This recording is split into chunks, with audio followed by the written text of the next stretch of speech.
go. Here we go.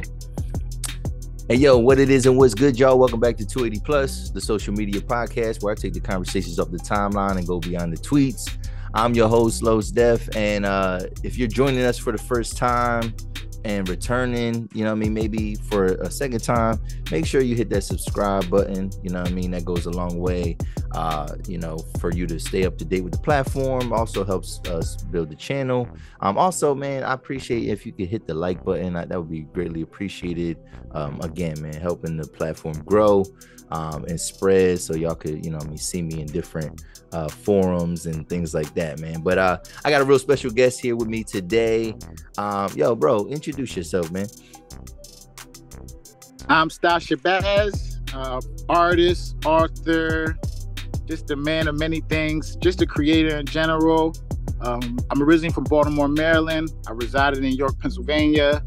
You know, you're okay all day, and that's me. Okay. Yeah, and then you know, man, I met you last year at the Drip the Runway event. You know what I mean, Scholars event. Yeah. And you know what I mean, just kind of talking to you over the last couple of days and just finding out, like, you know what I mean, we got more acquaintances than I realized. You know what I'm saying? Like, one, that's your brother. I didn't even know. Yeah, that was man, your brother. that was crazy when you hit me with the Muhammad thing. That was crazy, bro. That I was like, damn, that's crazy. I probably seen you out there as many times I used to go out there to do you know what, but you know, that's my guy, man. I miss him to death, man. Oh yeah, man. Rest in peace to Muhammad, man. That was, yeah, I mean, it's like a bro, you know what I mean? And his sister is like one of my best friends, man. So I definitely seen him come up and you know, that's definitely unfortunate, man. You know, fuck COVID, man, type shit like that. Yeah, man. Yeah, man. For real, man. So, but yeah, man. So, you know, like I said, we got, you know, it's a little bit, it's gonna be a probably easy conversation because like we got a lot of same acquaintances. You know what I mean? You was talking about Rokko too, and you know what I mean, we're gonna talk about your album Young Legend and some of the inspiration behind that. And just a bunch of other stuff today, man. So it's a jam-packed episode. But yo, man, I just, you know what I mean, I was looking at you, man, and you know, I don't know. Are you going for like a new look or something, bro? Like, you know what I mean? Like a new facial hair expression or something, bro? Like, what's going on, man? Tell me the story behind this, man. What's up? Man, I usually just barber. So I mean, I gotta be a man. I gotta learn how to do this myself. Try to get, you know, I tried a little something. I chipped the mess out of my joint, man, and it's not growing back, bro. It's not growing back. So like, all right, so like if I just like slit like this part of my beard or my mustache, whatever, like that's what you rocking with right now. Just like 3 cuts in your lip brow, you know what I mean? Trying to wild out, like, you know, bro. the 3 cuts in your lip brow. Now it's a missing piece. It's missing. The corner is missing. I'm so tight. And then the first time I got it cut, I didn't like the way it looked. I'm like, wow, it looked crazy. Yeah. So wait, so it made it sound like trying to get it to grow back. I got biotin. Okay. It's not growing back. I don't know what I got to do, man. You know, there's some urban legends and myths that say what helps you, you know, get your facial hair back. You know what I mean? But I don't know if that's gonna help you. I don't know if that's gonna help you in your situation in the interim. But you said that's been since March, bro. March, bro. It will not grow. I don't know. I don't know if that's like a sensitive spot where like I don't know. It just never happened to me before. So why don't you just go shave it all off, man? You know what I mean, start over, man. I'm not going for the pedophile look, man. I can't do it. I'm man, not Epstein. Dang, that's crazy. So I mean, yeah. So I don't know. I've had facial hair so long that like, yeah, I couldn't imagine just going bare face either, man. But I'm definitely not gonna do it anytime soon. But I don't know if I had to, I might. I mean, because I feel like it's gonna grow back fast. I mean, the facial hair grows back pretty fast, but yeah, it does. It definitely does, but not for me. I've been growing this in like, whew, I ain't trying to get rid of all that, man. Nah. I hear that, man. So yeah, but it sounded like, man, you don't got the same, like you don't got this consistent barber though. Like it sounded like you was like trying this guy, trying that guy. Like, is that? Nah, that's real. My barber, man, Will, he just disappeared on me, bro. I had the same barber for like 10 years. I don't know if he's locked up. I don't Oh know if he got shit. killed. Oh, I don't know oh what he. Oh, you imagine your barber just disappear. Like, damn, where did bro. you go? Yeah, I mean, I did have that happen like 3 years ago, but but I knew where he went. He did disappear, but I knew where he went though. Like I knew like the Yeah, whereabouts. But and he was going through some medical issues and stuff like that. And so I had to yeah, it was a process, man, trying to find somebody else. But I found somebody more locally out because I'm from YC, man, but I'm living in Lancaster, so I had to find somebody in Lancaster. And God, I don't regret it, man. It was a good choice and real convenient, man. Because driving up to York just to get a haircut, like on the weekends, that is a pain, and that's pain. That's inconvenient, bro. So, yeah. uh, so yeah, man. So let's get into the show, man. And last week, man, the world was like being crazy, like the environment, the atmosphere, you know what I'm saying, whatever. And apparently like there was some Canadian wildfires, and like I don't know if that happens like often, whatever, but like I ain't never seen no impact like that, like how it had us. I mean, like there was like smoke, like the sky was all hazy for like 3 days. It smelled like, I mean, somebody was, smoking some hams in the backyard or something like that, whatever. And like, but like, what I heard was people was like, and it made me realize like, damn, maybe they're onto something. But somebody asked me this, like, did you actually ever see any pictures of the wildfires? And I was like, no, like I wasn't looking for it either. But like you got a lot of people that have like these theories that like maybe it was something else going on. Like, so what was your reaction to it? Like, I mean, because like people couldn't be like, they didn't want people outside, that like the air quality was so bad. Like if you had like asthma or something like that, they was like, nah, like keep your ass in the house, whatever. So like what did you how was your week last week dealing with all that, man? Honestly, I don't believe none of these fires are really wild, like wild as they say. I Okay. think it's easier to do that than to hire a bunch of people to go cut a bunch of trees down and root stumps. And, like, to me, it's just them doing business correctly. Like, what's the cheapest way we can clear all this land so we could build some properties? A fire, you know, So you think it was building. The okay? same thing happened in Brazil. I think it was like a couple years ago, right? Brazil had the same thing. It was like mad wildfires. It just wasn't close enough to America for it to affect us. Yeah. But it was the same process. It was around the time where weed was getting legal. You know what I Oh, mean? And it's okay. like it's like kind of easy to see, the dots on the table sometimes. We really don't gotta be conspiracy theorists. It's like, yo, if I had a business, if I run a multi-billion-dollar business and I just bought a bunch of land and I'm trying to clear it, a wildfire seems to be the most appropriate and effective way. It's easy. Dang, that's crazy. Yeah, but the thing is with a wildfire, you don't know.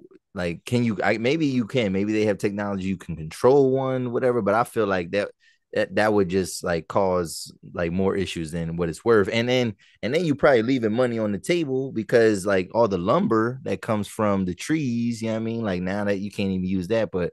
I feel you though, man. You might be onto something. And like I We said, don't maybe we don't have really much use for paper no more. So I like the trees. Like what?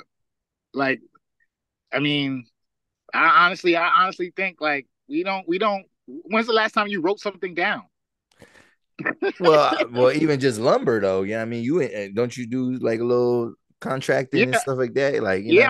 I'm actually on a job right now. I just came out here to do this. So like, Okay.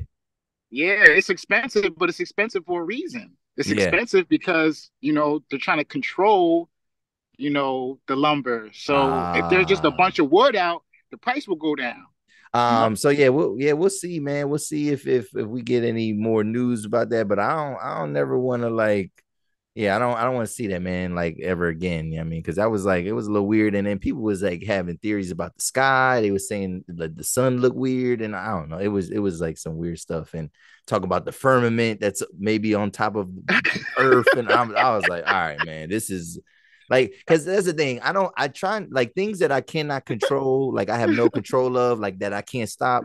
I really don't dig too much into it. Like, you know what I mean, and maybe that's just like ignorance is bliss type thing, whatever. Because I feel like Yeah, sometimes people they deep dive and go into rabbit holes too deep, and then it's like yeah. then they don't even know how to like live their life. And I'm like, all right, man. I mean, I can't control that. So who cares? Like just I just don't want to see it again. You know what I mean? But like we'll see what Right. happens based on that, We'll man. see, man. We'll see. Yeah, we'll see. We'll see. All right, man. So you're an artist, right? You know what I'm saying? And you know what I mean, Yeah. rapping and all that. And so everybody now wants to have ownership of their music and things like that. And obviously, people want Right. their masters and things like that. So I was just gonna share a quick clip here from Lupe Fiasco, and he talks about the value of your masters and what it was like when he ran into a music executive that basically asked him the question like, well, what do you want your masters for? You know what I mean? And his reaction Oh, and I seen that. oh, he did. Okay, all right. So Yeah. we're gonna share that real quick on the screen, and then we'll talk about that a little bit here for a second here. When we said, what you want him in a suitcase? What you gonna do? Walk around with him? And I took it offense, like you son of a bitch, because they wanted to give me a 360, and I was like, in order for me to get 360, I need masters, because that's collateral. Because you niggas ain't really offering shit except a loan. I got $1 million. Bad loans, by the way. Terrible loan. Right. Maybe a year ago, it dawned on me of what he was saying. Nigga, what are you gonna do with him? And if I had to answer, which I should have had, which was, oh, I'm gonna find the licensing company. Boom. I'm gonna do a bunch of syncs with it, and but my dumb ass was just like, I just want him because they mine. Because Jay-Z got his. Right. Right. But it's like your master's only as good as what you can do with him. If you can't do shit with him, then they're worthless. You might as well just walk around with them in a suitcase. I asked for my masters. Yeah. So yeah, man, what do you think about that, man? Like, is that something that should everybody be vying for, or should like some guys take deals in 360s? Like, does that benefit people more than having like that full ownership? Because that is the goal, you know what I mean? But like, what do you think about that? Honestly, I agree with him in the sense of like you should want your masters and you should have ownership of your stuff. But I also have to look at it from a business aspect as I also own a clothing line, also own, my own stuff. So if you don't know what to do with your music, like I just got my first sync with BET on First Wives Club, and that it wasn't easy. Like it's not easy to do. Like I'm independent, and it's just not that easy to get those syncs, to get those, like it's a lot of money that goes into it. So if you don't know what to do with your masters, that's like with my job right now. If you don't know what to do in construction, why would you try to build a house? It just doesn't make no sense. Yeah. I'm pretty sure you should want to, learn how to hammer and nail and own all the wood and the drywall. But when we work, it's the company that's paying for all that stuff. I don't pay for the drywall. I don't pay for the wood. Yeah. You know what I mean? So even in that, it's like kind of the same thing. It's like I work for a company that's going to provide me the materials. I can't then go back and ask for the house because I built it. Yeah. You know what I mean? So like that's a really good analogy to like what he's basically saying. If you don't know what to do with your masters, what do you want them for? Yeah. You know what I mean? Yeah, no, and I felt that too, because and I think I'm more so thinking about it just from the aspect, because obviously new artists, you feel like there's a lot of artists out there that you don't really feel like they love what they do, like they're just kind of doing it for a check, you know what I mean? And if you're just doing it for a check, yeah, I would say, you know what I mean, take the biggest amount of money that you can right away, get out the game and whatever.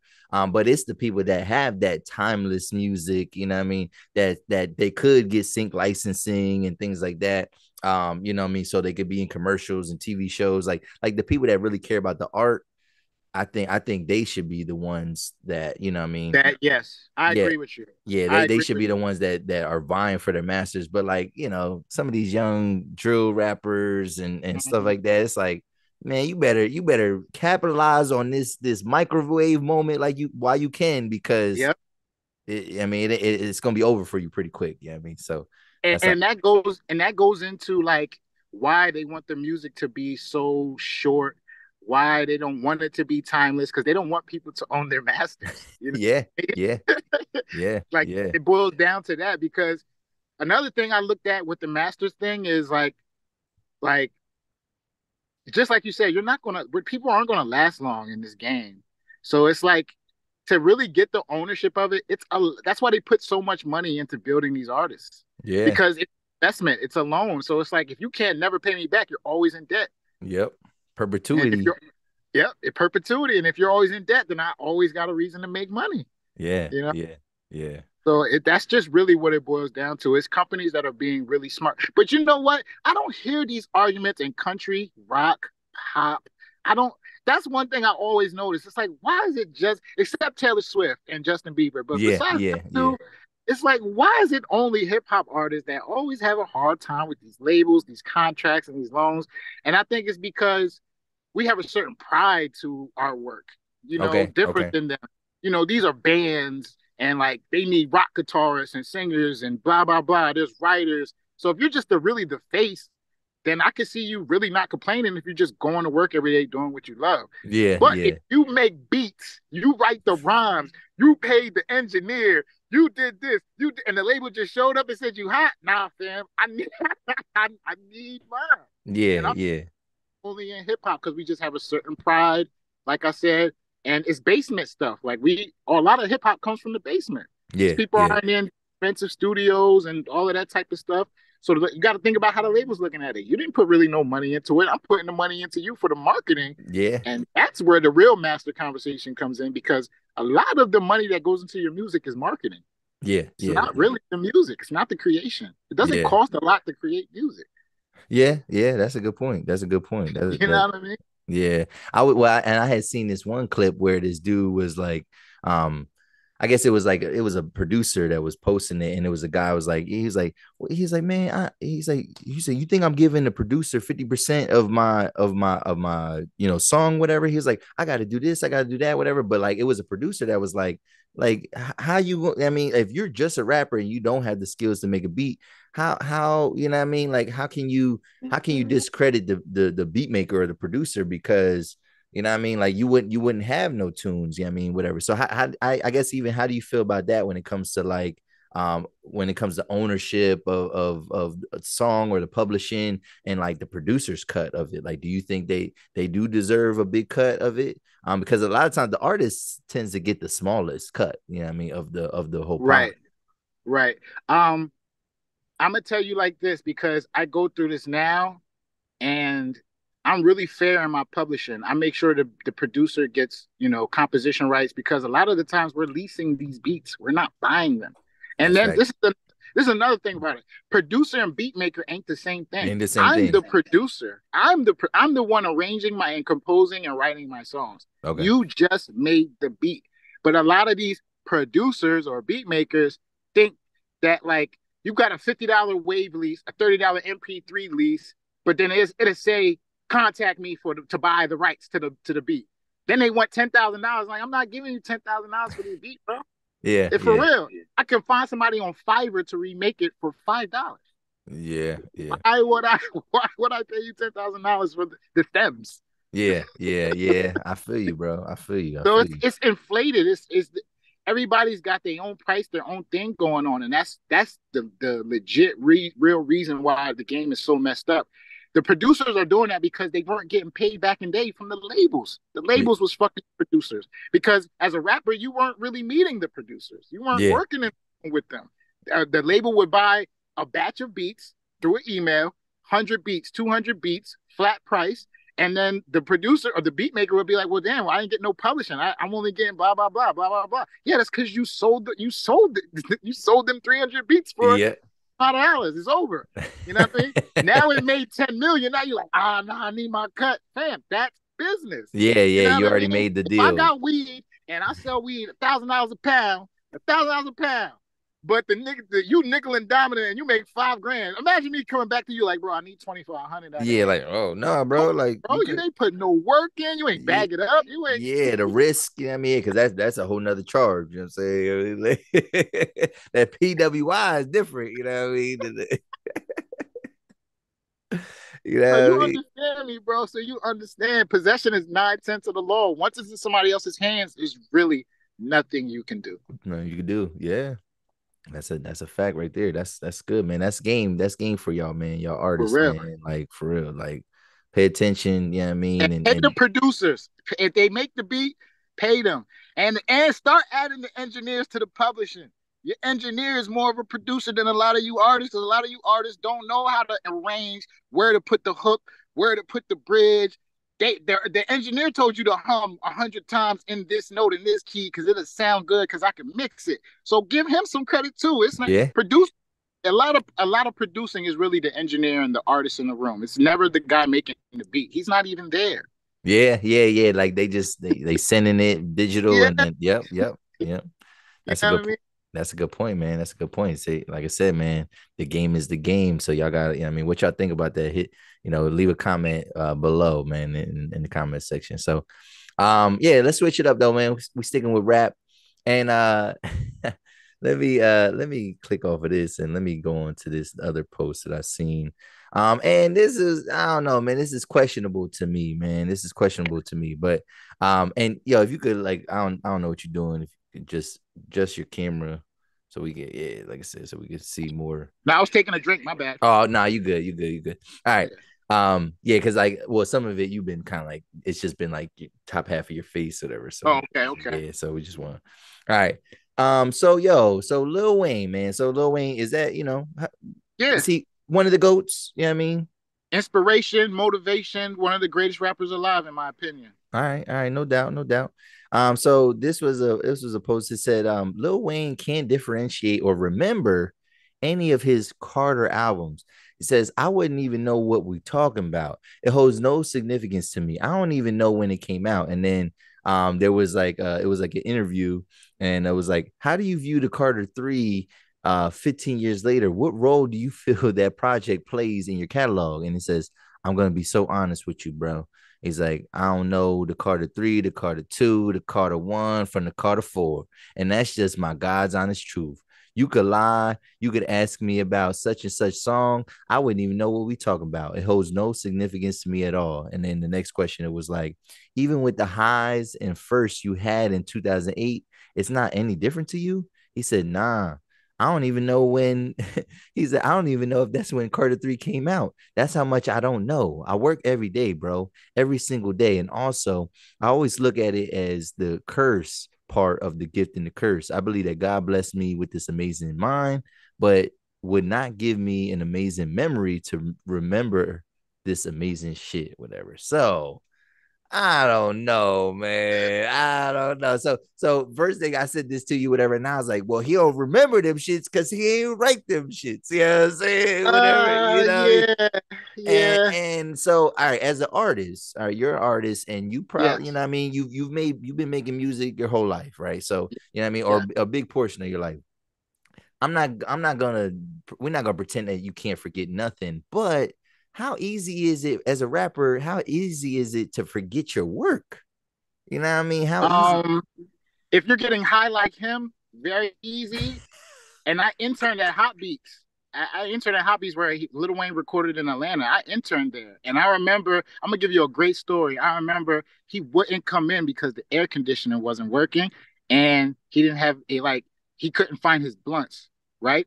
This is how high he was. His blunts was in his hand behind his phone that he was holding. Oh my God.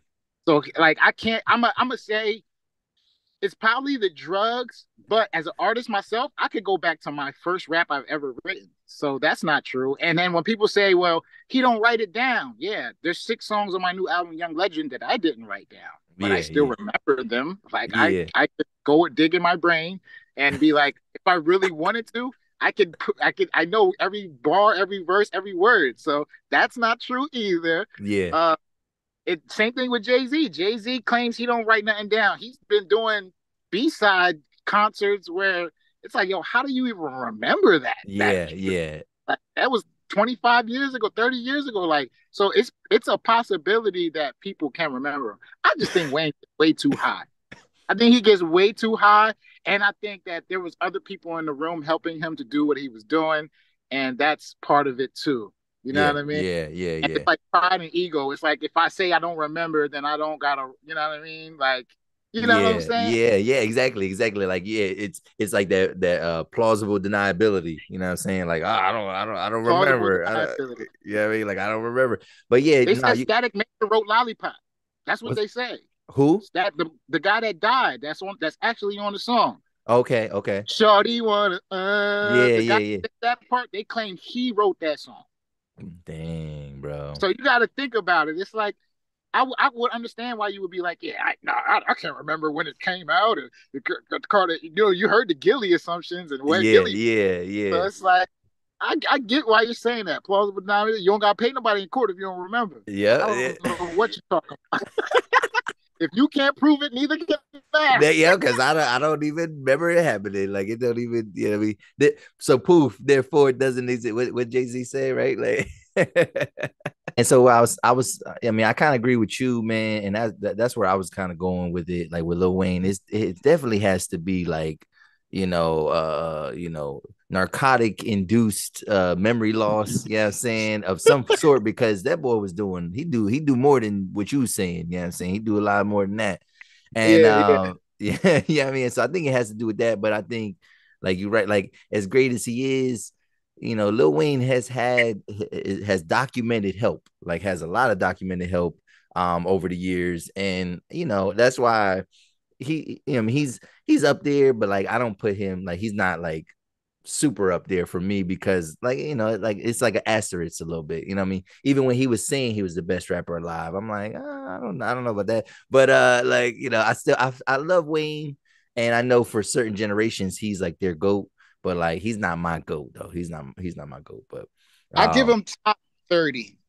oh yeah, that's easy. Yeah, I'll give him top 25, top 30, you know what I'm saying? Yeah, And I don't want to say where I'll put him in that. I would have to like really right, dig right. deep, I have to whatever. go through. Yeah, yeah. So, but it's just kind of crazy to not be able to. Those are your most iconic albums, and then like you don't remember anything or differentiate. It's like, bro, like that sounds that's bad news, man. Yeah, I mean, If he's still doing shows and still performing them, then you remember. yeah, yeah. There you go. Yeah, I mean, so Yeah. and it's crazy too, because my boy, I gotta ask him too, because I know he was hyped to go to see a Lil Wayne concert, and so I gotta see if he, what I mean, what I think he was gonna be performing like Carter 2 tracks, because it was however long since that, whatever. But yeah. So I had to check in with him, but yeah, he definitely remembers. He just trying to, I don't know. I guess he remembers to an extent, but he probably don't fully remember because everything else that he got going on. He was So getting really high off that stuff, man, for real. yeah, yeah. So all right, man. Let's Pills in keep the it. leaf. Yeah, it definitely was. It definitely was. Um, so let's keep it on rap though, man. So yo, I don't know. So listening to your music, I would definitely had to say that I know oh, I know you're a Tupac fan, right? Yes. And it seemed like some heavy influences of Tupac. Yes. Yes. Okay, so and that's another artist. Like, obviously, I recognize his greatness. I mean, but like obviously, when we talk about greatest rappers, ever and stuff like that, even Biggie, like I think they don't hold like those top two spots automatically anymore for me. You know what I'm saying? Whatever. But and with Tupac, obviously, there's a lot of content out there about his life. um Most of the stuff is centered around like his death and things like that, and all the controversies. But so there's a new series on FX. And Mm-hmm. are you Pac? There's a new series out on FX. It's called Dear Mama, and it talks. And I actually watched a couple episodes today, because I just wanted see what it was all about, whatever. But there's a recent headline, and I want I'm just going to ask you about this, and if you heard about any of this, whatever. So Tupac's dad, his biological father, right? He is, it says, Tupac's this is from Double XL. He says Tupac's biological father expresses frustration over being called a coward on his son's classic song, Dear Mama, right? And so Tupac's dad, so it says at first, and this is his dad, whatever. He's saying at first I was upset because I'm trying to see you, and but then it hit me, Garland says. So his last name's Garland. He says, for one, I ain't dead. So you really didn't know me, because if you would have known me, you would know that I wasn't dead. So I knew that there was someone that lied to him from that point, whatever. So just to kind of backtrack though, whatever. I mean, that's one of his most iconic songs. You know what I mean? Like everybody kind of knows like some bars from that song, whatever. And did you ever hear that? Did you get, because people was just like, oh, wait a time out. Like Tupac made a song talk about his dad was dead, but his dad's not really dead. Like, and I think it kind of gets into, I wonder, like, you know what I mean? Like with Tupac, a lot of his stuff, is it just performative? Like I know he was living like some of his experiences, and he does have like a very authentic style, but I mean, he does have an acting background and things like that, whatever. Was he embellishing? Yeah, Pops like was like was he embellishing. embellishing? Like how much Yeah. was he embellishing back in the day? You know what I'm saying? As rappers, we do that. You have to embellish a little bit to kind of go along with the public. If it's not relatable, it's not going to work. So Okay. you don't never hear people talking about they had their father. Name a rapper that say, yo, my daddy was there all the time and he raised me to be a great man. It's not really like a lot of that. So you gotta kind of embellish with the society. You have to. I said in the song before, my daddy was never there, so these raps are my father. So I write knowing these songs could be dads to your daughters. And a family member came at me on my dad's side, like, yo, you lying, this, that, and the third. He's always been there, blah, blah, blah, blah, blah. But it's like I could count on my hand the many times I've been with my dad. You know what I mean? Okay. So that's the difference. It's like when I'm saying what I'm saying, I'm not saying my daddy abandoned me. I'm saying my mom and him was beefing, and he probably couldn't reach to me the way he wanted to, or his money was messed up. He couldn't do the things that he wanted to, or blah, blah, blah. So that's my experience. But I did embellish a little bit by saying, yo, my daddy was never there, knowing that I've been to Sesame Street before. I've been to, my dad's house. I know. But I'm just saying, as far as like in my life, every day I could call you, I could talk to you if I need something, blah, blah, blah. Nah, it was never like that. And I think that has a lot to do with my mom and my dad more than me. You know what I mean? Okay. So I think that's what Pac's really referring to, is he's sticking up for his mother. You know what I mean? Yeah. So it's like he's only getting one side of the story. Not saying she's a liar either, but you kind of, as a son, you kind of only get your mom's story if your mom's single and you living with her and you don't really see your pops like that. You kind of only getting her side of the story.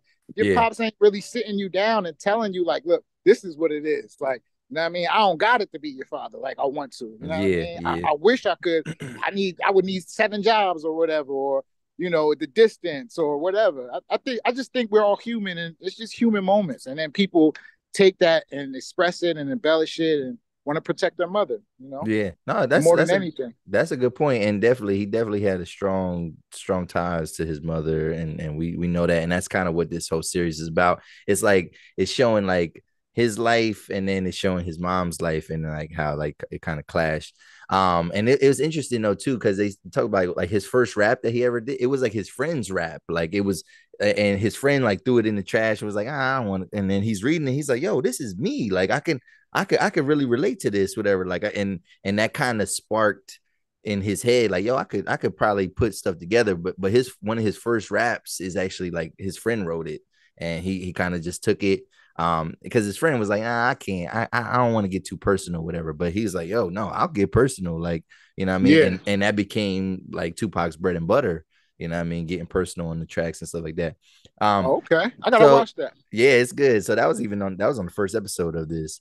And but since Tupac has such a large fan base, whatever, people were in the comment section right away from this on this post, and they were given the information. And so I'm gonna go based off of what these people say, because they know more than me about this man. They're experts, they're Tupac experts, I would say. Right. But basically what they were saying was that the person that he wrote about is who he believed to be his father. He didn't know about his biological dad until after that man was dead, whatever. So like, and then the father says this. He says, later on, when I found out that somebody lied to him, that song made perfectly good sense. He says, I understand it totally. When I hear it now, I laugh. I still love that record though. He said, I love it. I do. I listen to his music daily, every freaking day, and I like it. Then it hits me. He's my son. It's a twin thing, whatever. So yeah, so people were saying that like, no, what he was writing about was real, but he's referring to another man that was not necessarily his biological father. But still, it was pretty interesting. Nonetheless, you know what I mean. And I was like, all right, I'm glad they kind of cleared that up, whatever. But yeah, I would be tight too though. Like if I had a son that was rapping about me and like saying stuff like, yo, bro, like relax, like it wasn't even like that, like, you know what I mean? But Yo, let me tell you how funny that is. Before my father passed away, peace and blessings be upon him. God rest his soul.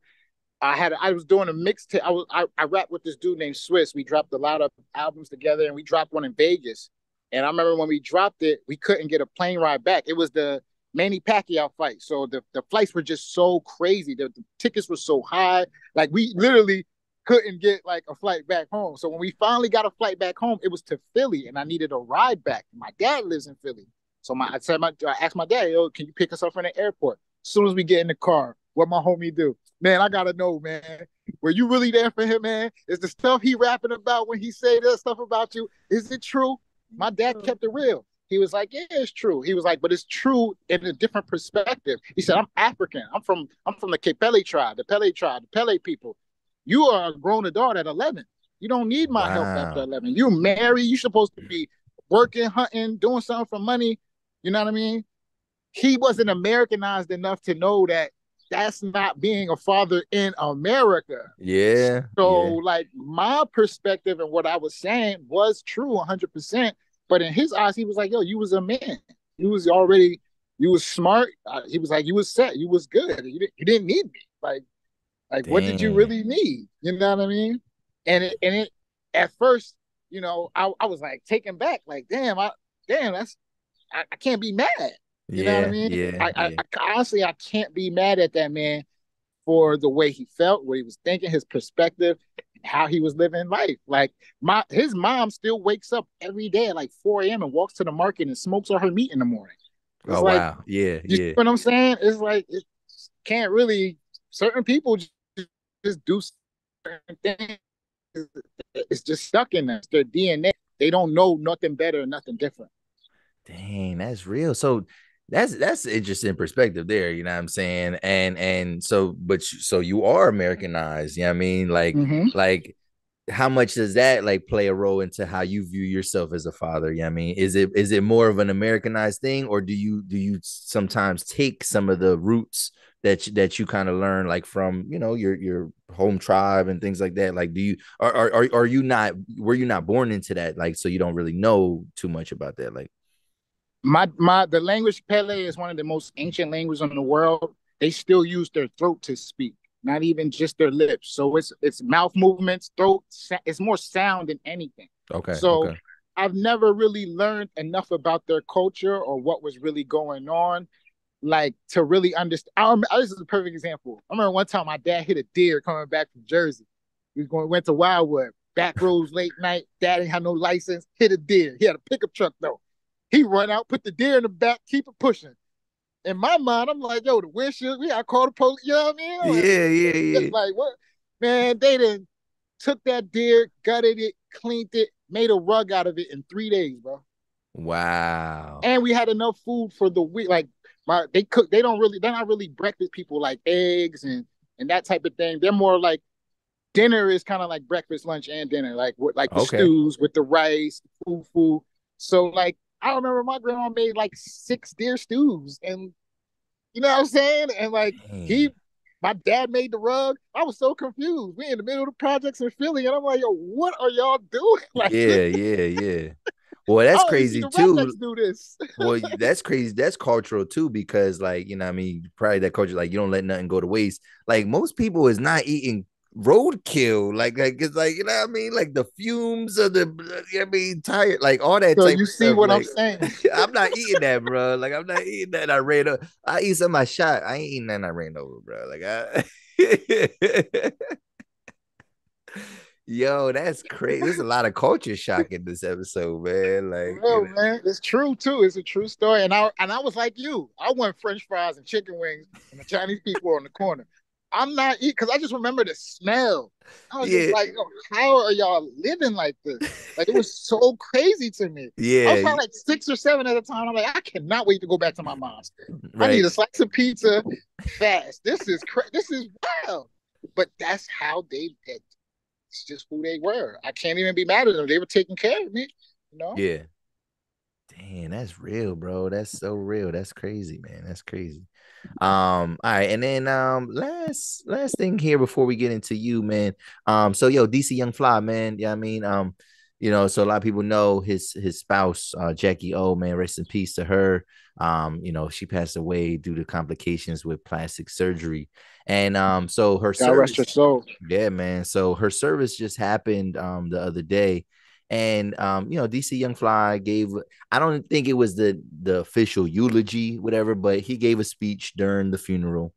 And what I noticed is that on social media, people are judging his form of grieving. You know what I mean? Because in what he said, he did make some jokes, whatever. He did say something that was a little wild, like because he was like, I was blessed that to have 3 kids, whatever. He was like, he was like, but I'm probably gonna have 7 more. You know what I mean? Whatever. He was like, oh, she gonna be mad at me for saying that, whatever. And I'm thinking like, I don't know if I'm saying that I'm gonna have. I don't think I'm gonna talk about my future kids when I'm trying to mourn like my spouse. I mean, my baby. Yeah, I don't know if I'm gonna Yeah. make that joke there, but what I was talking to one of my homegirls and she was saying, yeah, but like he was like she just felt like he didn't have anything to say about her and her character. Like he said that she was a good mom, but like she just felt like, yeah, he didn't really say nothing that it felt like he knew her, you know what I'm saying, whatever. And I was like, well, you know what I mean, everybody kind of like maybe he don't want to share that type of stuff in front of a public forum. Maybe some of that type of stuff is personal to him, whatever. But like people are just like they weren't. Some people were feeling it because when I seen this speech, I was like, oh, that's very DC Young Fly. Yeah, I mean, maybe that's how he grieves. He's having fun with it, whatever. Like I said, the one joke was a little wild to me, but I'm like, but I could see That's her. who he is, though. Yeah, That's that's who DC he Young is. Fly. Yeah, Like, that's what I'm saying. But I ain't gonna lie. So that's how I looked at it. But when she said it though, I was like, I can see how people feel that way. I mean, how she would feel like you ain't got nothing good to say about her. Like what else do you have? Like, did you really know her if you're not, I mean, if you're not talking about this and that, whatever, because it's been an outpouring of people talking about how great of a person she was. And she felt like, well, he ain't say none of that. So like what's the real deal, whatever. So like I don't know. How do you feel about like I guess the grieving process and like should we just kind of mind our business, whatever? Is that just how is it? Do everybody grieve a little bit different? Or is there more to the story, you think? I don't know. I honestly think she was a baby mom, like the mother of his children. I don't think that was his wife. I don't think that's somebody he probably didn't really know. That's why they're baby moms. Like, if you're a baby mom, we've never connected enough with each other to know each other on that deep. That's why we're not together. We just had a kid. Okay. You know Okay. what I mean? So I look at it like that. A lot of baby mothers are friendships that involve sex. It's not really like, yo, you're my bestie. Yo, her character. Yo, let me tell yo, if you was just down and out, like, yo, she'll do anything. It's like, anytime I hear about people baby mom, it's all negative, or it's all Yeah. like, yo, she crazy, or like, yo, I just don't fuck with her, bro. It just didn't work. So I mean, that's what it boils down to. You gotta kind of be take it with a grain of salt. And I agree with you. Everybody grieves different. And he's a comedian. That's just who he is. Yeah. You know what Yeah. I'm Yeah. saying? Somebody died close to Dave Chappelle. If he do the eulogy, I know I'm gonna be crying, Yeah. laughing. Yeah. You Yeah. know what I'm saying? Because Yeah. he's gonna find a way to make something good out of it. You Yeah. know what I'm saying? Yeah. So I also think about it like that too. Maybe he was joking like that because he's hurt. You know what I mean? And he was just trying to look for a way to get some positivity out of death. Yeah, yeah. That's how I kind of I didn't take him to task. You know what I mean? Like I wasn't offended by it, but like I could see like women. I think women too. Like I think when men have like they get the opportunity to express, when we get the opportunity to express ourselves and about them, I think we always miss the mark according to them. Of You know what course. I'm saying? Like Of course. we Of always miss the course. mark. Like it ain't we can unless he was like super poetic with it, you know what I mean? Like Yeah. we're always gonna miss the mark. You know what I mean? We ain't never gonna say the right thing. Like, you know what I mean? It's like, well, you could have said this. And it's like, like, what am I That, supposed to that do? Like, that's just really how it is. And another thing, men don't like being vulnerable about women publicly. yeah, yeah, You know what yeah. I'm saying?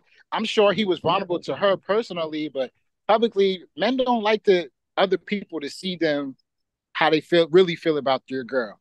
Like Yeah. I see it all the time. Like I know a guy that says, "Yo, I don't hold my girl hand." That's white people shit. I was just like, damn. I was like, That's damn. crazy. That's I kind of never thought crazy. about it like that. But you know, that's how like he don't do that. You know what I Yeah, mean? you don't do that. Yeah, yeah. So yeah, man. So yeah, I mean, hopefully, man, he gets through this experience. I don't know if you saw like what Azealia Banks said. Nah, what she say? Oh my God. So so she was on a couple years ago. She was on Wild 'N Out I remember that. I remember that. and they I killed remember her. that. They Yeah. killed her, and she got She got back at them. emotional. She She got got really emotional. emotional. It Yeah. was a whole viral moment. So Yeah. I can't quote what she says because I don't have it on the screen or whatever. But I would say this, and I would think most people would agree with this sentiment. She basically was on some like, that's what you get, DC Young Fly. Like when Jackie O died, she was just like, hey, that I mean, I mean, God don't like she was on that type of stuff. Like, hey, y'all made fun of me for this, whatever, and see, look, now you grieve, and I'm like, yo, this lady is evil. Like, I think I posted on my story, so I don't even have it anymore. But I was like, yo, what's wrong with this chick? Like who's thinking like that? Like I get you, I get that you were upset and all this, whatever, but like how you just gonna just like talk like that, you know what I mean? Talk negatively about the dead or like make fun of somebody's grieving, you know what I'm saying? Like and Yeah. it was Nah, it was that was foul. it That's was foul. nasty. It was That's nasty. foul. That lady is really crazy out there. I think something was really mentally wrong with her. Like Yeah, man. she And I she she's a different version. Wasn't she also talking about eating her cats or something? yeah, it She was ate her like cat. Yeah. she boiled a cat or something like that. Yeah, like Yeah. she do some wild stuff, man. And Yeah. I'm glad I'm not big enough to like, you know what I mean? Like she probably ain't gonna put no bruja or nothing like that on me. But like, yo, She ain't gonna find a 280 pounds. she well, I mean, I want her to, but like I think I'm safe in terms of like, you know what I mean, the backlash. She ain't gonna waste her time talking about me. She might see it, but she ain't gonna waste her time talking about me. No, I feel you. I feel But you. yo, I she feel you. crazy. She crazy, Yeah, bro. she's a wild one. That's a baby mama wouldn't want to have. No, never. Oh, never. Never. And they don't got and of course, she gonna go to the color. It ain't got nothing to do with no colorism or nothing like that. Yeah. Something wrong with you, girl. Like something Yeah. wrong with you. Like you're Something was ugly on really, the really messed up inside. with her. Yeah. Yeah. Yeah. She So don't got like heart for people. Like there's no empathy. I learned that a lot about people recently. People really don't have empathy or sympathy for others or what yeah. they go through. Yeah. There's no consideration. Like that's what I was talking about, like social human act, like human interaction. We lost that part of us a little bit in our society. It's just so much of, self-driven. Everything got to be self-motivated. I did it myself. And it's like, yo, nobody can do nothing alone. So have some empathy and sympathy for who people are and consideration and what people are going through. Yeah. You know what I mean? Definitely, man. Definitely. So yeah, man, let's switch it up, man, and let's make you the focus, man. We're gonna focus on you, man, and things that you got going on, and just certain things that you kind of brought up. But yeah, you said something about like lack of human social interaction. Nah, I definitely agree with that.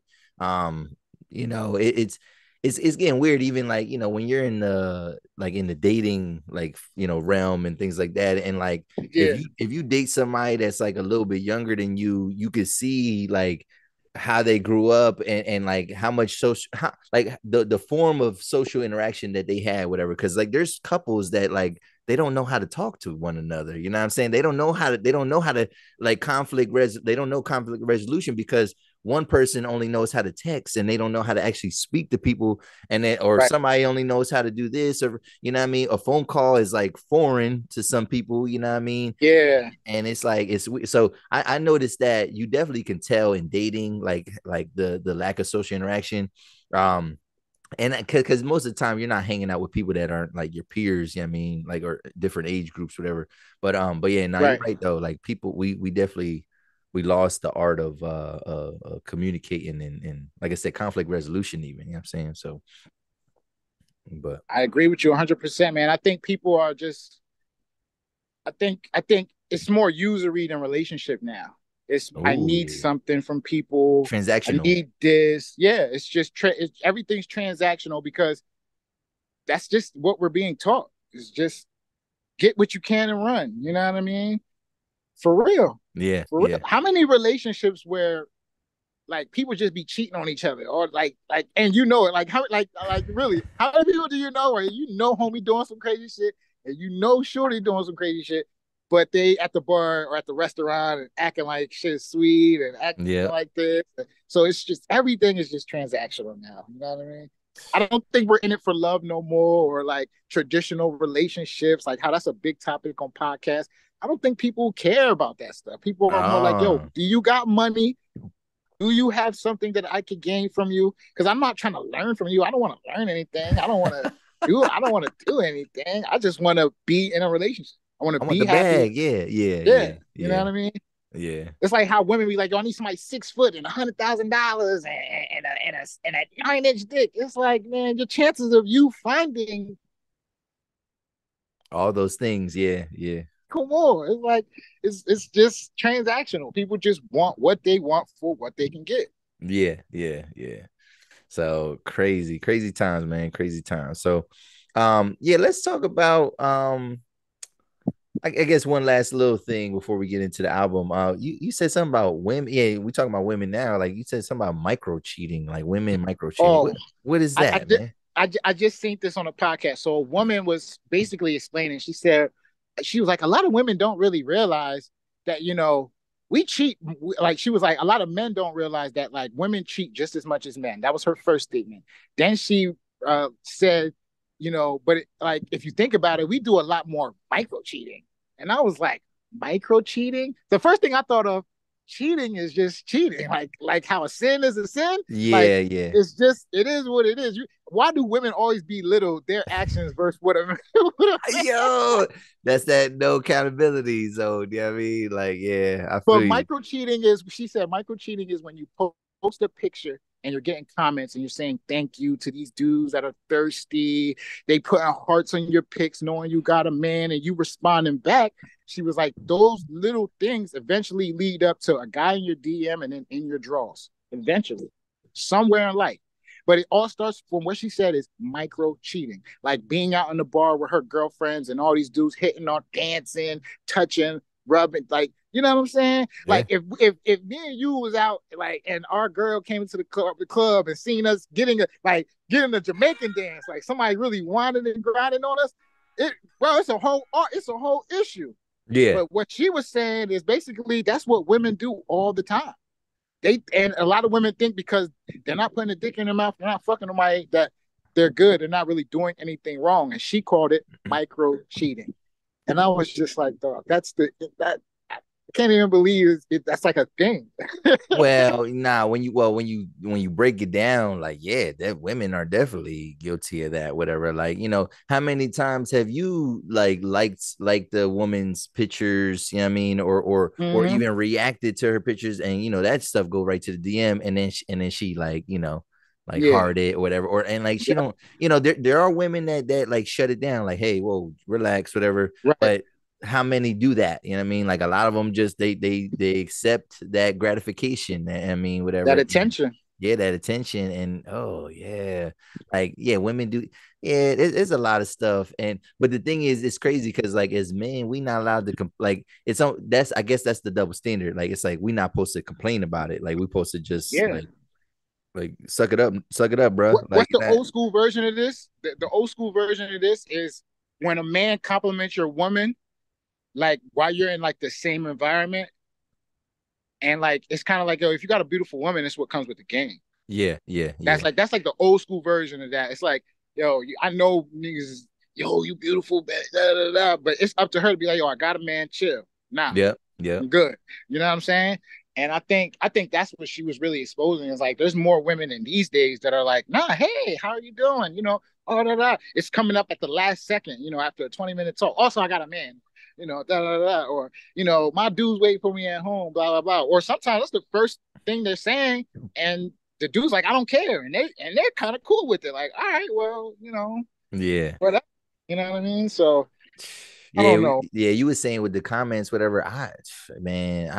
I know a couple, you know what I'm saying, and I know the dude that was like commenting on this woman's stuff, whatever. Like he was like it was like man heart, like it was like too much. And I'm like, I know he knows the dude, whatever, and then I know he knows they're in a relationship, and I'm like, is he like just like he don't care? Like, you know what I mean, is he just blatantly disrespecting dude? And but then the woman was like doing like stuff back, and I'm thinking like she, you know, and it's not my business, but I'm like, oh, she definitely let him, like she had to let him smash back in the day or something like that, you know what I mean? Or yeah, I mean, like they working on it, you know what I'm saying, whatever. And it's just like, oh, that's a nasty game, man. That's a Yeah, nasty. that's a nasty game, man. I would not like to be part of. Man, my ex fiance got mad at me because I was following chicks that I followed before I met her. I'm like, yo, I don't be clicking on the page, man. I just Yeah, follow her. Like it's just there. I don't go over. I don't click that button and oh man, I got a girl, so now I gotta unfollow all these chicks. I'm like, yeah, I'm not doing that. Like, yeah. but it's like when the shoe's on the other foot, they don't. They Nah, not gonna do they're not gonna that. do that. Nah, they're not gonna do that. You know what I'm saying? And you be Yeah. you're fortunate if she's willing to be honest and be transparent about it. But most women they not trying to do Nah. that, whatever. So all right, man. Yeah, that's good. That's good, man. So let's talk about the new album coming out, man. Young Legend. Young Young legend, Legend. man. Yeah, Young man. So legend. so inspiration behind the title, man. Where's that come from? Young Legend. A nickname, God rest his soul, peace be upon him, my homie Rokko that passed away. When he passed away, I was talking with somebody one day, and like I was really in my emotions, and I was like, yo, he was legendary. And they're like, what you mean? I'm like, yo, he was like a street politician. I was like, I done seen this man Mm. break up fights, stop couples from getting into it, stop shootouts, like really on some like, yo, you know me, man, dead that. Like, y'all, let's be cool, like chill. Like, it don't even like he was really like legendary, like just everything he did, man. Like he got locked up in the Dominican Republic, and I remember me and the bros thinking like, damn, we ain't gonna never see Rocco again. We get a call from jail. He like, I'm good, bro. I'm like, yo, what you mean you good? He like, I'm playing PS2. It was like PS3 or PS4 at the time. He like, I'm playing PlayStation, Call of Duty. Join the room. I'm like, bro, ain't you in jail? He's like, Yeah. man, somebody just got shot in here with a 22, man. He said, but because I'm American, you know what I mean, whoever's the big guy in here told him not to touch me. You know what I mean? Like basically, like that's your way of staying alive. Like if you touch an American while they in jail, a lot could come behind that. You know what I mean? Mm. And it was like it was the people that I guess he was, chilling with, doing whatever it was with at the time. They had called us and was like, yo, we could get him home, for $150. I'm like, $150? They're like, yeah, all we need to do is get a coyote and a bottle of water. I'm like, for what? He was like, because he got to walk to Haiti. I was just like, Wow. damn, bro, he got a legendary story, bro. His story is really, really legendary, bro. Really, really, really, really, really legendary. I done seen that man drive from here to Utah and back. What? Just bro, dog, this dude was a legend, bro. Rocco was a true legend in every sense of the word. And he just died too young, to really get the embraced and get his roses that he really needed and really wanted, man. I done seen him help so many women, so many men, you know what I mean? Just I mean, people be saying, I'll give you the shirt off my back. Like, Rocco the type of dude that give you a room in his house, man. Like, Yeah, yeah. yeah, he just was really like a legendary guy. Made a lot of money in the streets. Did his thing. You know it's real when you go to the funeral and the custodies are there, Oh and and wow. and, Wow. and the pastor says most of y'all are probably some of y'all are here because y'all family, but some of y'all are here because of like that's to me that's legendary. When the pastor is saying this, Dang, I'm that's talking wild. crackheads, weed heads, like they was at the funeral, like they don't gonna miss him. Like, you know what I mean? Yeah, yeah, yeah. He's a legendary dude, bro. There's nobody like that man on this planet Earth, bro. Damn, man. Rest in peace, man. Yeah, I definitely I knew Rokko. I mean, I went to school with him. And just around the way, like I was, wasn't like super close with him, but like he was, Yeah, I don't even know how he would have beef with somebody that, what I mean, for right. what happened to happen, you know what I'm saying? So yeah, it definitely was one of those unfortunate things. So you named the album after him. Do you have any songs that After him. are what's up? Yeah, yeah. Okay. I got a song called 11:55. I remember he had a week before he died. I had sent him Stah Shabazz and Sunshine, and he was like, "Man, I need some street shit from you, man. Where the street shit at? Like, Yeah, yeah, you yeah, ain't yeah. talking about these bitches and your depression, or you being in a bad mind state." He's like, "Man, I need that street shit, bro." So I did a song called 11:55 for him, and I never got a chance to play it for him. You know what I mean? I never got a chance for him to hear it or anything, and it was just like it's like just one of those, like, you know what I mean? I dedicated a couple songs to him on my album, like for real, just to make sure that he know. You know what I mean? Like Prolific. If you ever heard the song Prolific, you Mm-hmm. know what I mean? In the first four bars, you know what I mean? With 50 young niggas, you know what I mean? Like hustling for a living, well, you might not make it back in a minute. You probably didn't even hear the blast they was sending. You know what I mean? You about Mm. to see them Facebook post in a minute. Like I'm talking about him, you know what I mean? Yeah, yeah, That yeah. that was all like from the heart, from a real thing, because that was my first time somebody that close to me passed away, and then I was looking at all the people saying RP, and I'm like, bro, you don't even like, like Oh, see, I don't know. I think I always wonder about that type of stuff, like how people like, and granted, I never had nobody that I guess that close to me die, or whatever. But like, yeah, like I feel like that's the thing. Like if like sometimes when somebody dies, is it like a competition of like, oh, I knew him more than you knew him, whatever, yeah, or like why is it? it's weird, man, because it goes back to that attention thing, man, and people capitalizing off everything and everything being transactional. It's like, yo, your homie died, you turn your homie's death into a transaction. It's like, what are you doing? It's like, Yeah, yeah. you want likes, you want views, like that. That's crazy. Like, did you give some money to the funeral? Did you go to the funeral? You know what I mean? Did you blah blah blah? This, that, and the third. Like, it's crazy to me. Did you ever help his moms? Like, this is how, man. I remember he told me, he was like, "Yo, we gonna go visit my grandma." I'm like, for real? I was like family to him. He's like, "Yeah, you gonna let you meet my grandma, bro." I'm like, "All right." He's like, "I just gotta tell you one thing. She a little racist."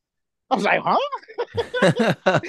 He's like, "Nah, not that type of racist. Like New York racist. Like she just don't want black people in her house, or like something like that. Something to Oh the effect snap. of that. Like, you know what I mean?" But what I remember when we went to the building. She lived on Tremont at the time, and his sister was there, and I went to go walk in, and she just looked at me, and he was like, "Grandma, this is such and such," and then she was like, "Oh my gosh, how are you doing?" And I'm like, "You told her about me before?" He like, "Yeah, bro, I told you about you all the time." So I was like, "Yo, that's crazy. You told your racist grandma about about the black guy you really like, all right, Yeah, yeah, no, yeah. what's up with you, bro?" Most people ain't gonna do stuff like that. Most people gonna, you know what I mean? They're not even gonna take risks and chances like that with their family. But he was really like just like I said, he just was legendary, bro. The character he is, that's what I mean by legend.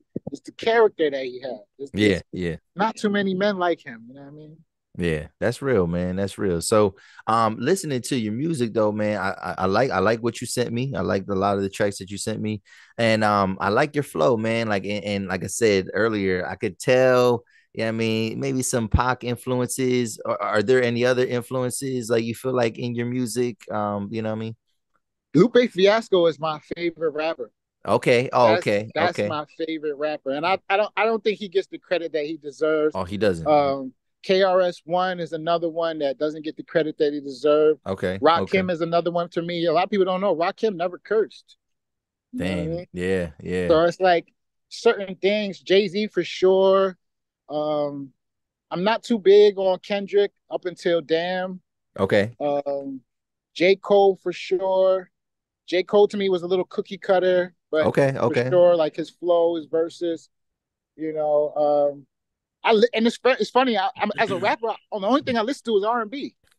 Re- uh, I don't that really I don't really listen to rap like that. A lot of people, I feel like a lot of rappers be on that type of time now. Like, you know what I mean? R&B has better words. Like, Yes, yes. like when it comes to like being a rapper and like metaphors and like double entendres and that type of thing, to me, R&B has greater word, like in the verbiage sentence, words. Like rap today, man, you're not really gonna find that, man. You're Okay, really yeah. not. You know what I mean? And like R&B has more of a feeling. That's another thing. If you're really a wordsmith, it's more about the feeling more than anything. Because you could say whatever, but if Yeah, I make yeah. you feel it, you know what I mean? It's just gonna stick with you forever. You know Yeah, what I mean? yeah, So yeah. like that's why I really like my R&B. I like some of the new stuff. I like Rollo Rodriguez, some of his music. You know, I like Little Dirk. Rokko got me into Little Dirk. You know, at first I was not a big fan of Little Dirk, but now I see what's going on. I hear what he be saying. I hear it. Like, all right, I see you. But man, as a rapper, I'm more of a like an R&B guy, man. You know, I just so many too. It's crazy. Yeah. There's a really good R&B artist named Tempest right now. She's putting out a lot of dope music. Tempest Okay. from the West Coast. Yeah, Okay. check her out sometime. Okay, definitely. So, and so those influences that you said, I definitely could hear those like type of thing. I could tell like your type of message. You know what I mean, like whatever. I don't want to say I want to put you in like a conscious box, whatever. But like you're speaking about like real experiences. You don't seem to like be embellishing about things, Yeah. whatever. Have you ever did any music with Khalil music? Tone, do you know Tone? Um, Tony? Tone E, CNP Media. Man, let me tell you about Tone E. Tone E was my engineer for my For first your two for your solo sync albums. your sync, Yeah. but then you get okay. So he's somebody that definitely I've seen him vocal on social media about like how especially like people in York. He's like yo yeah. I mean y'all missing the opportunity. He was like now rap is about being real, about being authentic, whatever. He was like and y'all not even like capitalizing on that. Y'all not talking about your real experiences. Y'all want to talk about how you drive this or you got this whatever and like and he's like y'all really are dropping the ball whatever and I feel like and it's funny because yeah like I thought that you did work with him whatever and Yeah. and so yeah so I'm like yeah so not like you took his advice whatever but like that's just a prime example like when I'm listening to your music I'm like oh, okay like he's talking about real experiences he's not talking about like oh catch me in the like just because it's a fly line you're not telling us to Yeah. catch you in the Ferrari with the Giuseppe you know what I mean like the Yeah. Audemars like you know what I mean you're not saying fly lines just to you know what I mean because like that's not maybe your reality whatever like you're Yeah. speaking about real experiences and so that's refreshing and yeah so a couple songs that I liked so the first one that I listened to was that Black Pride whatever and that just felt like home cooking man that song Black Pride yeah I mean it just felt like home cooking it was just like you was talking about some home cooking yeah I mean in that Yeah. joint whatever you know and I was like all right yeah I can get down with this whatever you had Dr. Umar at the end of the track you know what I mean and Yeah. what was he talking like? What was he exactly talking about? Was that from a newer clip or is that Now some that's from I think that was his first or second time on the Breakfast Club. okay? And basically I wrote the song about how black people take pride in all the negative things that go to our culture. We have an Mm, ego about, yo, who was the brokest? Yo, you from the suburbs? It's like, yo, you know how much I would love to be from the suburbs or yeah. love to have parents that left me an inheritance so I could really take this rap career to the next level or do some real business with. Like, I don't want to come from them. Why do you want to come from the The trenches, yeah. Why do you want to be trench baby so bad? Yeah, yeah. where does that really come from? And so that's what the song Black Pride was about. It's just about that's why I said that second verse at the last four, you know what I mean? As a woman, I get hated 2 times for it. Bleached my skin and I got baptized for it. Label me as nothing and I even had pride for it. Freedom from Mm, oppression. I don't have the time for it. Do it or unite it. You know we got the grind for it. Overcome the enemy. You know we got the mind for it. Color of my skin. A nigga probably die for it. Black pride. mm. Yeah, You know what I'm yeah, saying? It's like yeah. this and like just the wrong things. You know what I mean? We have black scientists. You know what I mean? But George, Washington Carver, the guy that Yo, your helped. thumb is in the camera. Oh, my bad. George Washington Carver, the guy that helped, Henry Ford create the plant that we all work in today. You know what I mean? Yeah, Mass yeah. produced things. He also had a contract with the army to take soybean and make plastic. And that's what the MREs and a lot of the things that you use today is from him. It's also the same person who made peanut butter. Bennigan, I forget how to say his name, but the dude that created the layout of Washington, D.C., one of the most famous Freemasons ever, is a black guy. You know what I mean? It's like, why don't we take pride in these things? Like, why do we always just go towards the negative stuff, the rap, the I shoot, dribble the ball? It's like, no, there's way more to our culture and Way our more history than just these things that we just embellish on so much. You know what I mean? Yeah, yeah. So yeah, it was deep. And I think Dr. Umar is a nice touch. I got love for Umar, but Umar sometimes he go a little bit like He go a little left. He go a little too hard for me. I be like, bro, like I mean, like because he for I think with Umar, I think it upsets me because it's like I think he has what it takes to be a leader, but like he's too divisive to be like a leader of like.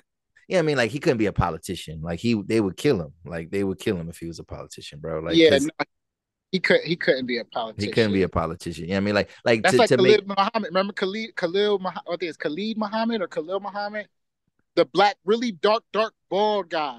He was on like Maury back in the day. And Yeah. Crazy stuff. You know what I mean? He was the same way. Like he had a great message, but you're too militant. You're too divisive. You're just scaring people away. You know what I mean? Yeah. Whether we're black or white, it's like I don't know if I could listen to the message and kind of go with it. Cause I feel like I'm gonna get myself killed thinking like that. You know? Yeah, for real. Yeah. So, but nah, like I think it's when with Umar, it's like the first time you ever hear him, you're like, yo, everything this nigga saying is making sense, yo. Like, yo, it's hit home, whatever. But then you listen to a couple more videos and you're like, oh, I don't know if I get behind that, brother. Like, you know what I'm saying? Like, but yeah, like it's he is captivating in that realm though. But so yeah, then another song I heard and I was excited. I was excited when I saw the features on this, John. It was okay. Yeah, I mean, so is the song called Chaos or is it song called Ride? It's called Ride, right? It's called Ride, yeah. So it says Chaos featuring. Oh no, I actually did that record at my brother's studio. Okay. That's another name for me. People call me Chaos. That was the old me. You know? Okay. So it was, featuring my homegirl Coco Chantel and Pressure, whatever. And you know what I mean? And so anytime I get to hear her vocals, I get pretty excited, whatever, you know what I mean? So like, yeah, I thought that was like a dope, real dope track, you know what I'm saying?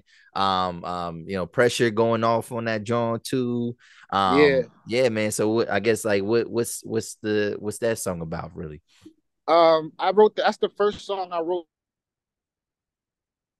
Oh, hold on, man. Hold on. That's that's the first song you wrote. That's what I heard. That's the first song I wrote after Rokko passed away. God rest his soul. And I was trying to find a way to say what I was trying to do and how I was thinking at the time, because I wasn't trying to throw my life away. You know what I mean? So it's like, I ride for you if you ride for me, but if I die for you, stay alive for me. You know what I mean? Instead of like just riding and dying, like why can't we stay alive for our brothers and feed their children and help their moms out? And I think that's way more of something that we should be focusing on and doing than like just strapping up, getting in the car and just throwing your life away. You know what I mean? Yeah. I think that's the first feeling we all get, like anger and, man, I got the opportunity, space, and time. Like, why not? But also at the same time, it's like, you got to live for those, man. You got to live for people. You got to finish what you started, especially if they're inspiration and motivation to you. Yeah. You know what I mean? Yeah. So that's what that song is all about. And I sang the hook myself and it didn't sound right. So I got, Coco to come through. And then who else but Pressure, you know what I mean? Because we both friends. He actually introduced me to Rokko. Okay, wow. It was just like it's just the lines was connecting, That's all. That's what's up, man. That's what's up. Yeah. And then was the one song you sent me, Money, Power, Respect. Is that the one? There is a song where I feel like you rap on the same syllable like every time. Like it's like dimes, time, crime, but it's like the whole track. I'm like, yo, this nigga is like, he's killing it right now. Like I don't know if it's that song, whatever, but like like you're rapping like you're rhyming the same syllable like and I was like, yo, he's really barring this up right now. You know what I'm saying? Or whatever. You know what I mean? Yeah. And I was impressed. I was like, all right. And then there was the song, it was 3976, whatever. And Oh so yeah. so 39, so one thing that stood out to me with that song was like it was a lot of like local references, you know what I'm saying? Whatever. Yes. Yes. And so I guess I'm gonna ask you too, like how you feel about this? Because so do you know who Super Jones is? Yes. Yeah, Super Jones. So it's one thing like we typically talk shop, yeah, I mean, and things like actually I gotta call that guy. I haven't talked to him in a little bit. Just talking to my man Super Jones, and we talk about just like kind of being able to elevate our platforms and things like that. And it's one thing that I've learned from him and just kind of like, critical, you know what I mean, like constructive feedback. And he's always tells me about like, yeah, man, it's good to be like, to talk about certain experiences, whatever. But he's like, but when you talk about stuff that's like too localized, like you could really be like isolating like, a whole audience, like, or your broader audience. You know what I mean? Because Yeah. your audience isn't just people from YC, whatever. Like Right. you want people from New York, you want people from California, you want people from other Right. countries to be able to all right, relate to that. And like in a smaller town, it's hard. There's not even like a point of reference, like, because New York rappers, yeah, they could say this and that, whatever, but like they got millions of people that can co-sign, like, oh yeah, I know where that Yeah. place is, or I know what.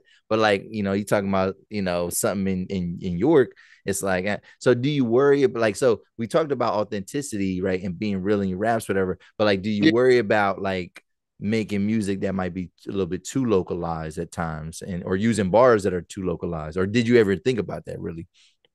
Um. So two sides of it. 3976 is the longitude and latitude of York, Pennsylvania. That's number What the one. hell? This guy is Yeah. deep, yo. Like, what?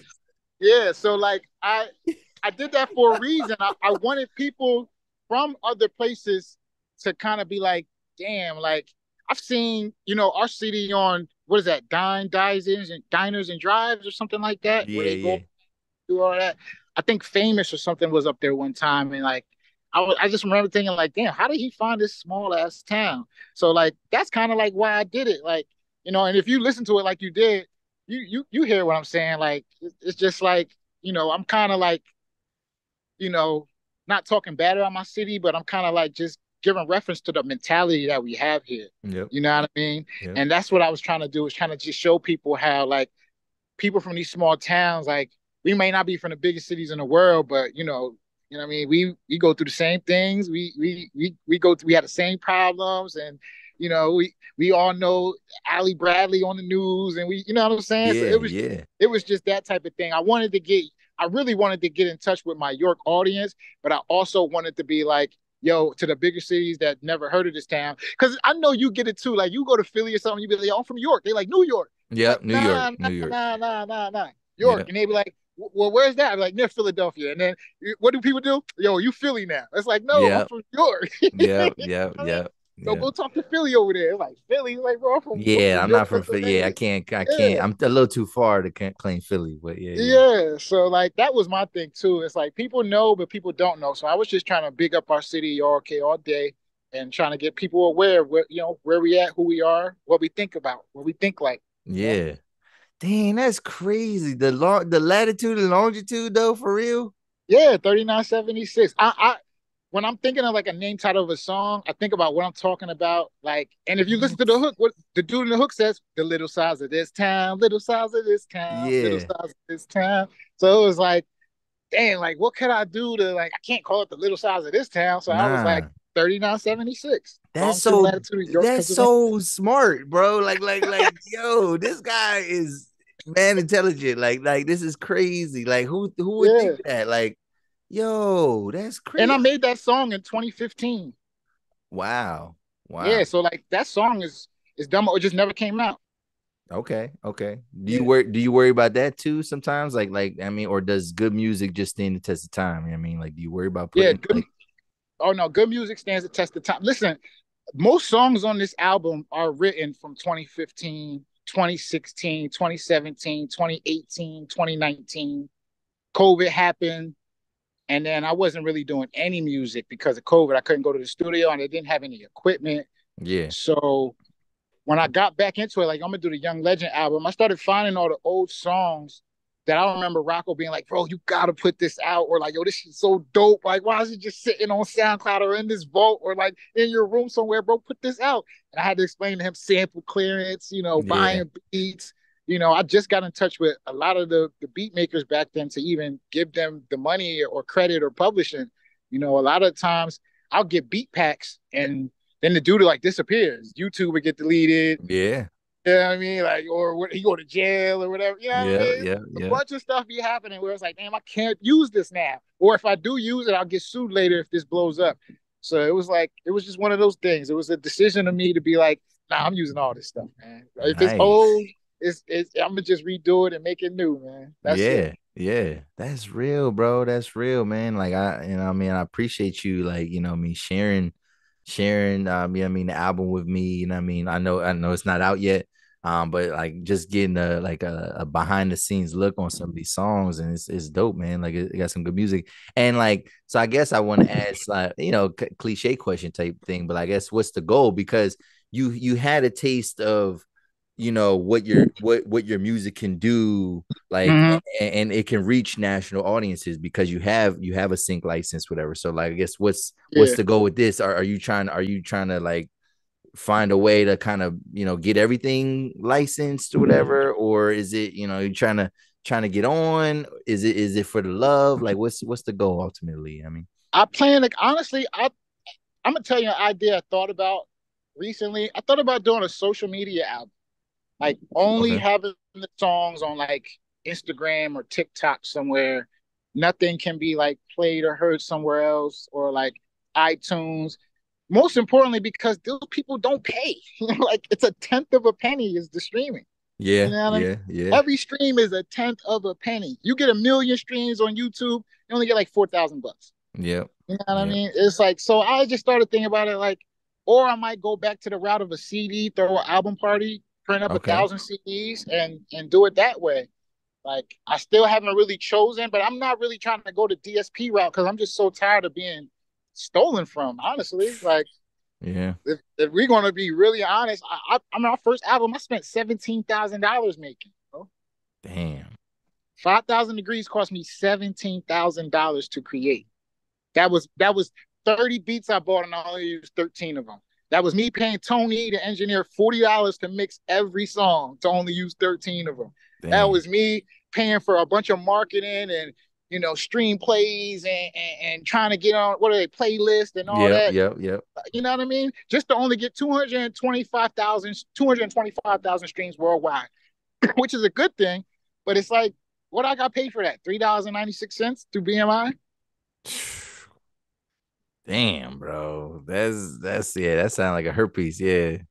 One sync license though, I got $2,000, and then plus all the streams that are going to be on. I think it's a BET platform. BET got their own app now, so I may make 15 bands from one song.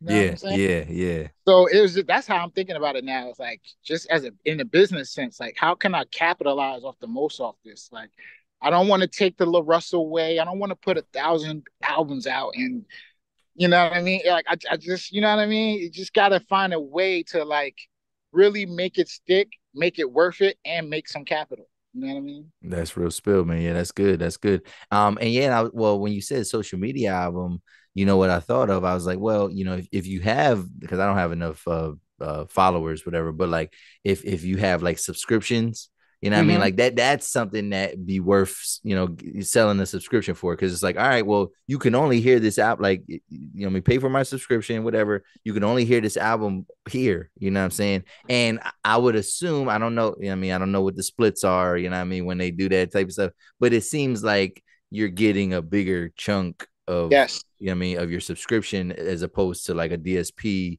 and like you said, getting that tenth of a cent or whatever, you know what I mean? Like, I also, because I make clothes and I'm writing a book, so I also thought about doing a website and then doing a subscription-based website, $10 a year, but the music is free. So you get the music for free, which is basically like if you pay for a subscription, you pay for the album. That way you can't get sued for it because you're not actually making money off the music, making money off of the website for people to come to support you, buy your clothes, buy your book that you won't find anywhere else. Hey, that's smart, man. That's smart. So I've been game planning, thinking about it, brainstorming. I just think when the time comes, it'll come, and I'm one of the people at the last second I'll just make a decision and I'll just go with it. Yeah. That's really how I am. I'm not one of the people like I planned this for 10 years and then because it's too many variables. You know what I mean? Sometimes you just got to go with your gut, go with your feeling, and go what feels right and what you think is going to work. So, where I'm at with it. Dang, man, that's real. That's real, man. Yo, did you have a good time today, man? Oh my gosh, good conversation. Man, I loved it, man. And one thing I also want to say is about that book, man. I got a great book I'm working on called Something's Missing, and it's basically just making every racist look dumb as fuck. You know what I mean? Okay. So like for 30 days, all the black inventions disappear, but only this couple can see it. Everybody else in the world thinks this is their regular day in life. So the first thing I take away is coffee, and the cell phones, and the TV, and the refrigerator, and the air conditioner, then the internet, then the motor engine. Like, if you think about how stupid racism is, take black people out of the planet. What do you have? Yeah. So that's what it's about. And then on the flip side of it, I'm doing this double-sided sword. I got all the black people in heaven dealing with their unity issues. Like people gangbanging and fighting in heaven and getting wilding out. Just, you know what I mean? Like, no, we in heaven. Like, everything is free. You don't got to pay for anything. There's no reason for us to really be, acting like this, doing these things, like getting down the way you be getting down. Like, so it's a double-sided sword. I want black people to see we can unify and how stupid we are with how we beef with each other and what we talk about. I want white people to see how stupid they are for the whole thought process of racism. Yeah. Dang, because something's missing. I like that, man. I like that. And so Stah Shabazz, do you have anything else to plug? Where can people find you on social media, man? Stah Shabazz, STAH Shabazz, SHABAZZ.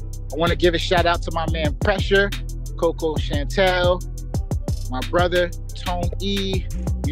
Mess with Scholars Entertainment Studios. They do a lot of great parties, a lot of great after events, great event space. Period. That's it, man. For real. RP to my man Rokko, RP Muhammad, RP Jones. That's it, man. Dang, man, this is a real conversation, man. Yo, I appreciate your time. I know, I don't know how much work you was doing today, man. If you're on this work site, whatever, Listen, I actually we get paid in lump sum, so like I just got to get the work done. So when I get off of here, I'm gonna finish. Like I might be here for a couple hours, but it's all right. Yeah. That's what's up. But yo, man, y'all heard it here first, man. When does the album come out? Do you have a potential release date? A rough release date is, I'll say, about August. August. If I don't drop it in August, I usually always drop it on my birthday, December 21st. So if you don't get it this summertime, it'll definitely be with you in the winter, because I make that type of music you need to sit down and listen to, and what a better time than in the wintertime. There you go, man. Yeah, I'm glad we finally were able to get you on the platform, man. Probably, get you on in a different circumstance, where you ain't at work, whatever, but it's all good, man. We got it done. You kind of came through for me in the clutch, and then I'm hopefully, man, hopefully, you get some out of this, and you get some new, you get a little bit of a new audience, or at least another new listener, man. Hopefully that comes from this, man. So, but yo, man, this is if y'all still watching, man, I need you to hit the subscribe button, hit the like button, and this is another episode of the 280 Plus podcast, y'all. We out. Peace.